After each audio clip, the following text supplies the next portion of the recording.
Hey, how's it going, everybody? Scott Spreitzer here, DocSports.com. Well, welcome to the update for Tuesday, February 28th, 2023. Look to close the month in style. 26-14 February college basketball run. That's 65% against the spread. I've got a 2 for Tuesday, 2 college basketball sides on my homepage at DocSports.com. We look to close the month on a 28-14 run as we head into March conference tournaments, March Madness, all that good stuff. NBA 5-star play going on Tuesday. If you've been with me, you know about these 5-star plays. 52-26 and up $11,700 with my 5-star NBA plays going back to last season. So 3 premium plays all together on my homepage for Tuesday at DocSports.com, including 2 college basketball plays and the 5-star play in the NBA. Let's get to the free play. It is Michigan State at Nebraska. My line service with about 16, 17 books in front of me, all of them showing Michigan State laying 3.5, so it's up a little bit over where it opened, but boy, it kind of feels a little bit squarish, to be honest, Sparty, but I think that's the right side here, guys. They're going to be a ticked-off basketball team. More about them in just a second, but look what Nebraska's done. They've won 4 in a row. They've won 5 of 6. They played a very tough schedule that has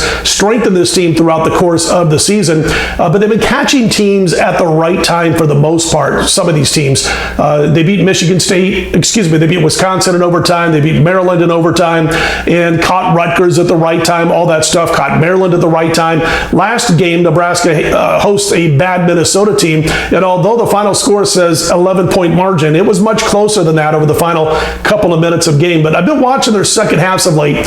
Great defensive play down the stretch. They've been getting timely steals, turning them in at the other end to easy buckets or free throws, and they've been making those free throws. But I think it ends here. They're not catching Michigan State at the right time. Sparty comes into this game. If you didn't see their loss against Iowa the other day in overtime, they were leading that game by 13 points with 94 seconds to go in regulation.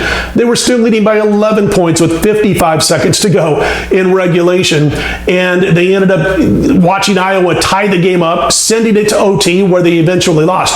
Iowa nailed 6 3-pointers in the final 90 seconds of that game to make that big comeback or in regulation, and also wanted to mention that they are just the 4th team in college basketball history to come from 11 points down with under a minute to go and eventually win the game, which they did in overtime. I think Tom Izzo is going to have this team fired up, ticked off, ready to go in Lincoln. I don't think they're going to win by 16, 18 points like they did in the earlier season meeting with the Huskers, but I do believe they end up winning this game by about 8 points. They're laying 3.5, and I do like them here for my free play. One real quick note about Nebraska: if it does come down to free throw shooting, they don't get to the free throw line a whole lot, but when they do, they're the 13th worst shooting free throw team in all of college basketball. I really do believe Michigan State picks up about an 8-point win, which covers that spread. So Michigan State, the free play on Tuesday. Don't forget to check out my homepage. 3 premium plays, 5-star in the NBA, 2 plays in college basketball. If you like the videos, click on the thumbs up. Be sure to subscribe. I'm Scott Spreitzer, DocSports.com. Let's put them in the win column.